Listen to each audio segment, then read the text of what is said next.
GPS adalah sistem navigasi yang menggunakan satelit didesain agar dapat menyediakan posisi secara instan, kecepatan, dan informasi waktu di hampir semua tempat di muka bumi, setiap saat, dan dalam kondisi cuaca apapun. Dengan menggunakan alat ini, maka dimungkinkan user dapat melacak posisi kendaraan, armada, ataupun mobil dalam keadaan real time. Fungsi GPS itu sendiri yaitu adalah untuk menentukan letak di permukaan bumi dengan bantuan sinkronasi sinyal satelit yang mengirimkan sinyal gelombang mikro ke bumi, sehingga dapat digunakan untuk menentukan kecepatan arah, letak, dan waktu. Terdapat beberapa jenis satelit, diantaranya yaitu satelit untuk militer, satelit untuk navigasi, satelit untuk sistem informasi, satelit untuk sistem pelacakan kendaraan, dan satelit untuk pemantau gempa.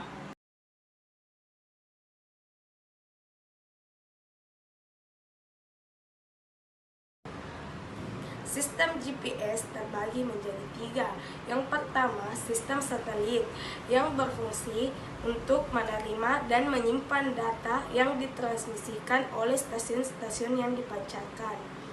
Adapun informasi yang dipancarkan berisi karak, posisi, waktu, pesan-pesan yang lainnya, seperti kelayakan dan kondisi satelit. Yang kedua yaitu GPS pengontrol yang berfungsi sebagai sinkronisasi waktu, prediksi orbit, injeksi data, dan monitoring kesehatan satelit. Yang ketiga yaitu GPS pemakai. GPS pemakai adalah berbagai receiver yang digunakan oleh sipil atau militer untuk pengamatan di darat, laut maupun udara. Adapun jenis-jenisnya yaitu single dan double frekuensi, dan tipe dari GPS pemakai ini yaitu navigasi dan geodetik.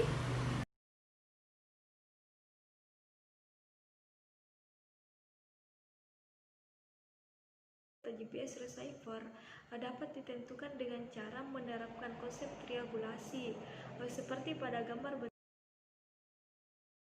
Konsep triangulasi seperti gambar di samping dapat dianalogikan. Misalnya, A ingin datang ke gedung G, tetapi A tidak mengetahui di mana letak gedung itu. Ia hanya punya informasi bahwa gedung G terletak 10 km dari Universitas X, 15 km dari Pasar Y, dan 20 km dari Terminal Z. Dengan menggambarkan 3 lingkaran yang berpusat di Universitas X, Pasar Y, dan Terminal Z.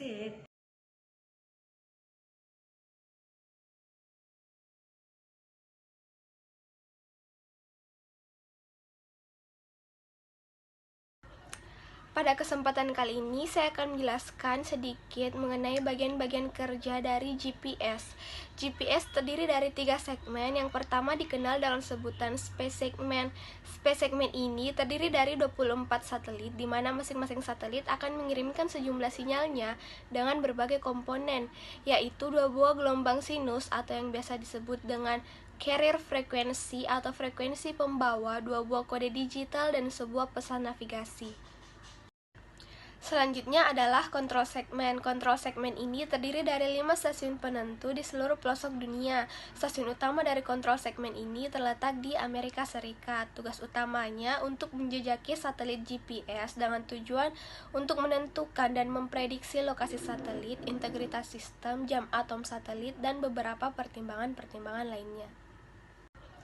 Pada kesempatan kali ini, saya akan menjelaskan sedikit mengenai bagian-bagian kerja dari GPS. GPS terdiri dari 3 segmen. Yang pertama dikenal dalam sebutan space segment. Space segment ini terdiri dari 24 satelit, di mana masing-masing satelit akan mengirimkan sejumlah sinyalnya dengan berbagai komponen, yaitu 2 buah gelombang sinus atau yang biasa disebut dengan carrier frekuensi atau frekuensi pembawa, 2 buah kode digital, dan sebuah pesan navigasi.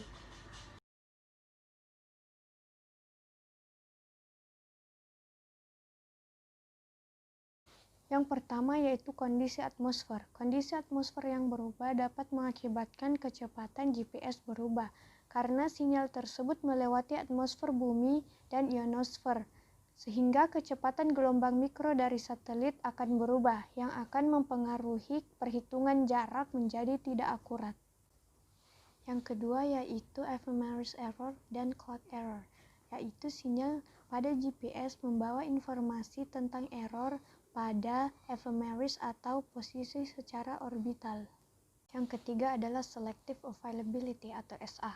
SA ini adalah teknik yang digunakan untuk menurunkan akurasi posisi waktu nyata bagi pengguna yang tak berhak, di mana merupakan suatu penyimpangan posisi yang disengaja dari sekitar 0 sampai ribuan kaki ke dalam sinyal navigasi yang ada secara umum.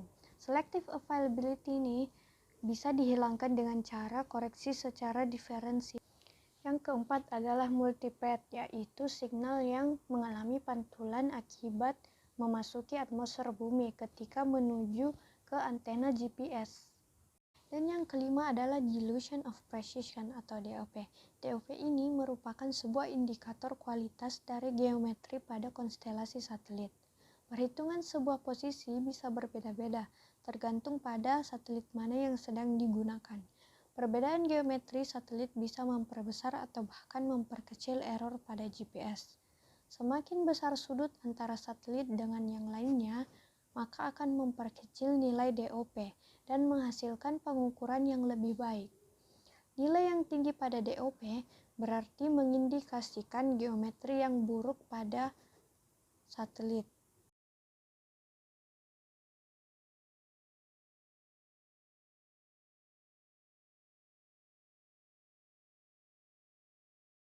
Perkenalkan, nama saya Suciati Febriana, saya dari kelompok 8. Kali ini saya akan menjelaskan tentang bagaimana cara penentuan posisi dengan menggunakan GPS. Secara garis besar, penentuan posisi dengan GPS menggunakan dua cara, yaitu metode absolut dan metode relatif. Yang pertama yaitu metode absolut. Metode ini juga dikenal dengan point positioning atau menentukan posisi berdasarkan satu pesawat penerima saja. Ketelitian posisi dalam beberapa meter atau tidak berketelitian tinggi, dan umumnya hanya diperuntukkan bagi keperluan navigasi. Karakteristik penentuan posisi dengan cara absolut ini adalah yang pertama, posisi ditentukan dalam sistem WGS 84 terhadap pusat bumi. Yang kedua, prinsip penentuan posisi adalah perpotongan ke belakang dengan jarak beberapa satelit sekaligus. Yang ketiga, hanya memerlukan satu penerima GPS saja. Yang keempat, titik yang ditentukan posisinya bisa diam atau bergerak. Dan yang kelima, ketelitian posisi berkisar antara 5-10 meter saja. Selanjutnya yaitu metode kedua, yaitu metode relatif. Metode ini sering disebut differential positioning, yakni menentukan posisi suatu titik relatif terhadap titik lain yang telah diketahui koordinatnya. Pengukuran dilakukan secara bersamaan pada dua titik dalam selang waktu tertentu. Selanjutnya, dari data hasil pengamatan diproses atau dihitung, akan didapatkan perbedaan koordinat Kartesian 3 dimensi atau disebut juga dengan baseline antara titik yang diukur.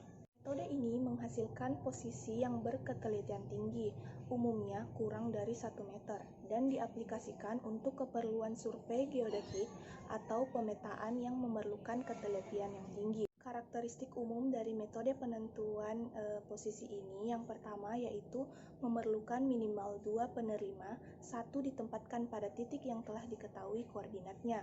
Yang kedua, posisi titik ditentukan relatif terhadap titik yang diketahui. Yang ketiga, konsep dasar adalah differentiating proses dapat mengeliminasi atau mereduksi pengaruh dari beberapa kesalahan dan bias. Yang keempat, bisa menggunakan data fase. Yang kelima, ketelitian posisi yang diperoleh bervariasi dari tingkat milimeter hingga desimeter. Dan yang keenam, aplikasi utama digunakan untuk survei geologi, pengukuran batas, geodesi, dan navigasi berketelitian tinggi.